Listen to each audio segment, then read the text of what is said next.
Hi folks, today I've borrowed a 2012 Audi A3. It was first introduced to the market in the late 90s and it's been selling well ever since, with Audi shifting nearly 42,000 UK units in 2015.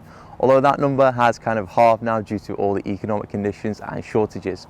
Anyway, make sure to stay tuned for this review because this car here has done over 115,000 miles, so we should see if it's truly reliable or not. Let's begin with the most common issues associated with the Mark III generation Audi A3. And the number one most common issue is defective water pumps. Basically, this means that your water pump housing isn't really durable enough and over time it starts to leak. It will happen whether or not you pay with the car, so just be prepared. Secondly, there's an excessive oil consumption issue which is linked to the piston rings being faulty.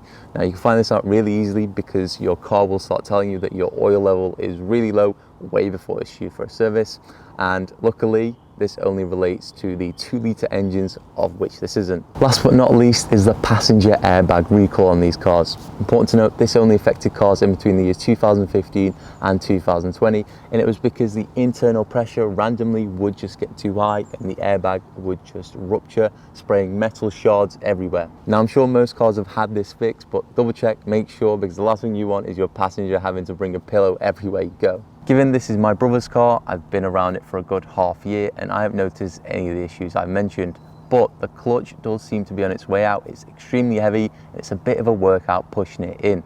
I'd appreciate if you could let me know if this is normal in Audi A3s.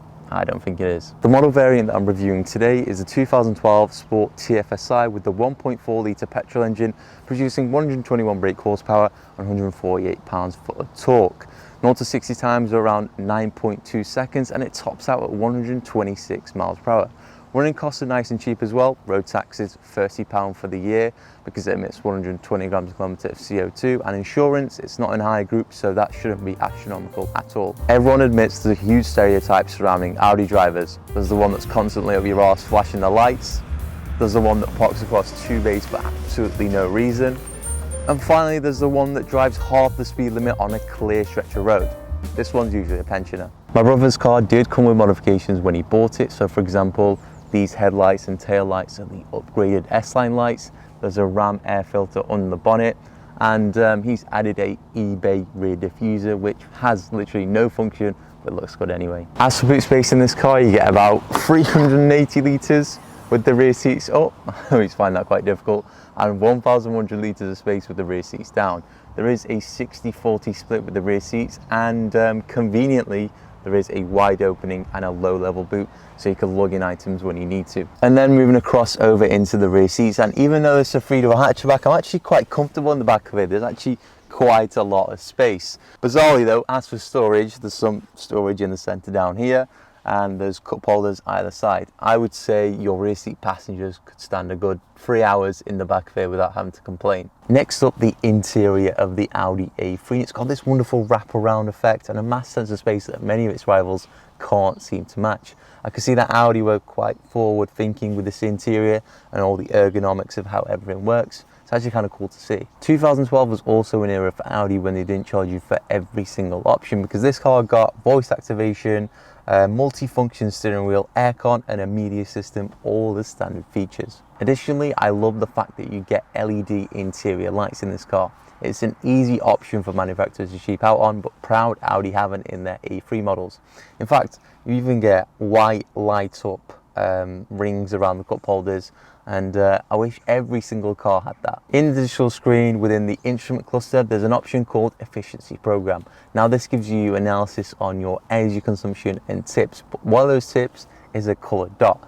Now this might be helpful to a 12-year-old, but honestly, when you're an experienced driver, this is just no help at all. Anyway, let's go for a drive and see what this Audi A3 is like out on the road. I thought I'd start the drive section in a town, as most owners of these cars will be driving them in town centres. I thought, what better place to start off in than Crewe? It's full of death traps and poles. How well does it handle these tight streets? It's a length of 4.2 meters this car has, and a width of about 2 meters. So I would say it's too wide and too long. It's actually quite small actually. I forgot to mention the wear and tear section in the main half of the review, because this is a essentially high mileage. It's done 116,000 miles. And with German cars, it just depends on whoever's kept it. So this car is actually not too bad. There's a bit of wear and tear on the steering wheel. I mean, some bits are peeling off, but that's about it. Whereas if you had, let's say, a Chevy or something American made or Chinese made like an MG, then yeah, it's gonna fall apart most likely. What's it like in town? I mean, pickup's quite good, but I think this car needs a new clutch. But it's a unique issue to this car. Visibility is great. I can see all around, which is fantastic. And yeah, like I mentioned, the interior does wrap around you, and you've got plenty of visibility. I don't think I've discussed the price of this car actually in this review, so you know what, it's a good idea if I just pull over now and let's just pop the handbrake on, car's off, and let's look at the price of this car. What did we purchase it at? Let's have a look. So here we go, 2012 Audi A3 TFSI white. This was listed for £6,500. Now, I have not looked at prices of Audi A3s, I should have, but that seems quite cheap for an Audi A3. Six grand and you're getting an Audi A3. That's pretty much 10 years old.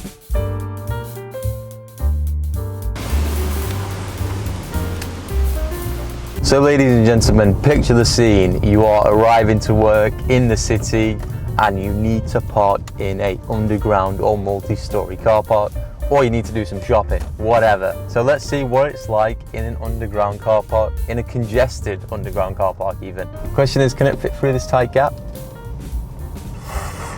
Yep. And we're in. That was nice and easy. Oh, this is gonna be difficult. This is gonna be difficult. Right, let's find a car parking space. There's loads. Let's just make it difficult on purpose. Park next to this car. Here we go. No dip and mirrors, just parking sensors. Here we go. And we're in. We're nearly there. Oh, fits like a glove.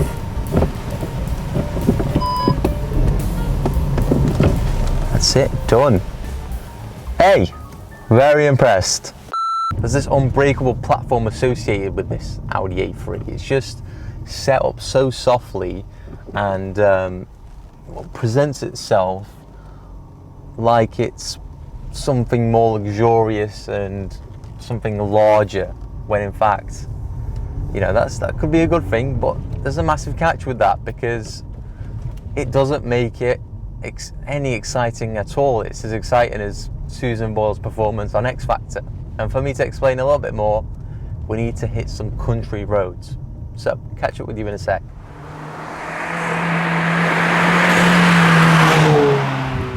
Look guys, I'm not saying it's a poor handling car at all. It's actually pretty good handling.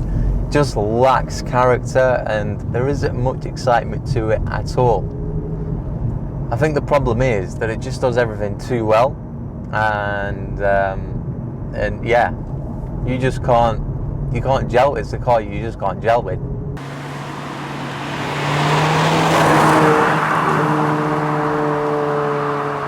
Anyway, let's switch it over to dynamic mode and have a little play with it.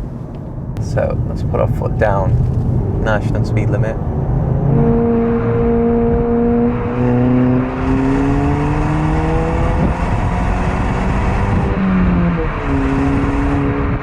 I don't know what to say about the acceleration, etc. It's just a very mediocre feeling, if that makes sense. While we don't expect it to be like a sports car, I mean, just a little bit more feeling through the steering wheel would be appreciated, but unfortunately, we don't get that. So that's the Neptune review on the 2012 Audi A3 Sportback. As good as it looks, it's also rather a dull one. On boring roads, there's no sparkle to it, and on a decent road, you're probably going to wonder why you didn't take the motorway. And for that reason, it makes a perfect executive car. However, there's just no fun factor to it. Anyway, thanks for watching, and I'll see you in the next one.